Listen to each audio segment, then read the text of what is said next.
All hail a beard, it's your boy Big Beard B, and we back for another edition of Big Beard Business. Today we are back for a fragrance review, and this time we have a fragrance from the house of Bulgari. Yes, this is not like one that, is brand new, but hey, I had to bring it to you anyway because a lot of you guys and girls been asking for it, and it's just been sitting around in collecting kind of dust. So here we go. Today's fragrance comes from the house of Bulgari, and this one is Bvlgari Aqva Amara. Now, if you're familiar with Bulgari and you've seen any of the Aqua bottles, then you're pretty not missing much when you think about this fragrance, man. Bvlgari Aqva Amara pretty much has the same type of presentation as we come to expect from the Bulgari Aqua lineup. The difference here, you have this rose gold presentation and you have this rose gold bottle, and it really doesn't matter what the box looks like, okay? Because at the end of the day,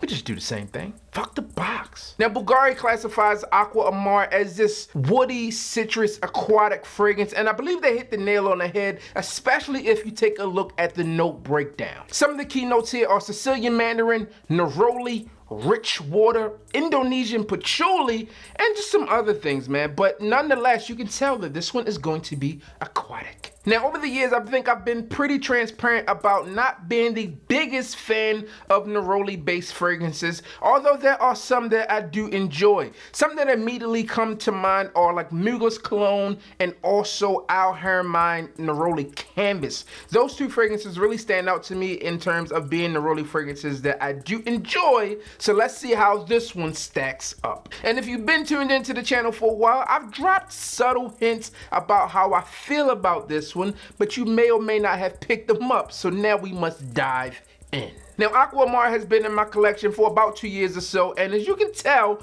I haven't put much of a dent in it. To me, parts of this fragrance has this very salty, sea-like vibe to it, and when I think about others in my collection that have that same vibe, I don't truly enjoy those, and this one kind of falls in that line as well. It's not a bad fragrance, but it's just not one that I tend to like or tend to reach for a lot. Most notably, when I think about this one, I think of Creed's Arofa. Now, they don't smell exactly alike, but to me, they kind of fall into the same line as they give off that same type of vibe. Now, if you already have Aqva Amara in your collection, then you know that summer is going to be the best time to wear this one. Now, this one can also work in the spring, especially if you're in like a tropical environment like Florida or someplace like that, then you can definitely get away with either season. To me, in the opening of Aqva Amara, you're going to get that Sicilian mandarin and that neroli, but those combinations together, it comes off extremely bitter, and in my opinion, it's slightly off-putting. Now, as it dries and continues to transition into the base,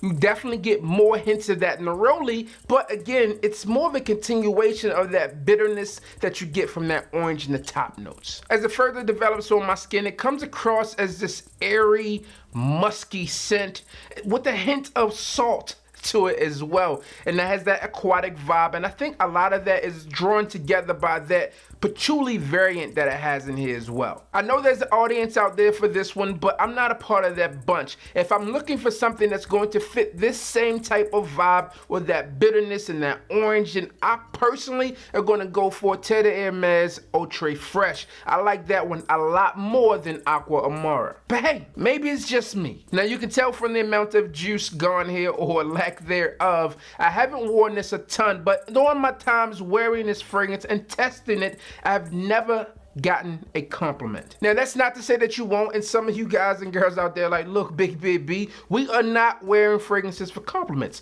More power to you. To me, I want the goddamn compliments, and this one has not garnered them for me ever. If you already have this one in your collection, or you're thinking about adding this one to your collection, you may need to know where to wear it. And to me, this one is going to be best suited for, like, again, spring, summer, or you're out and about. A day at the beach, if you're strolling down South Beach, this one would be a great one to wear. If out on the boat, this one will be a great one to wear. A day in the park, out at a baseball game or something like that, this is one that you can wear, as in my opinion, is going to suit those environments best. Now, can you wear this one to the office? I believe you can. Now, if you were like suited, this one can work in specific situations. Obviously, I think the climate is going to play a big difference or have a big factor if this one is going to be one that works. But I can see that someone who's very masculine wearing this fragrance in a well-cut suit in the office place, maybe just leaving a boardroom, you got your own desk to yourself, your own office, and you walk out, be around people. It's very minimal, but you want to just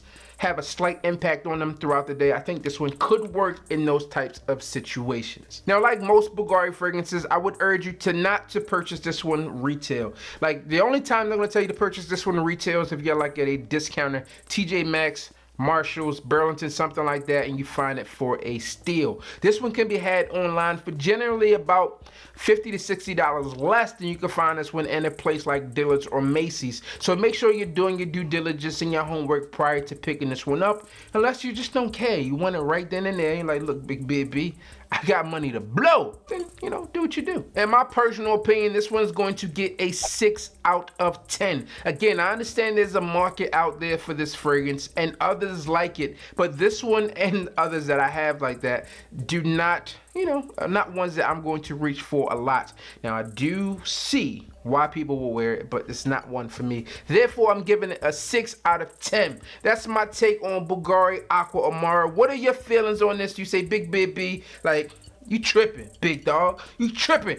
I love this fragrance. You like it, you love it. Let me know. As always, I'm your boy, Big BB. Don't forget to like, comment, and subscribe. Tell a friend to tell a friend that we are back again. Shout out to another subscriber choice video. And as always, hit the goddamn bell.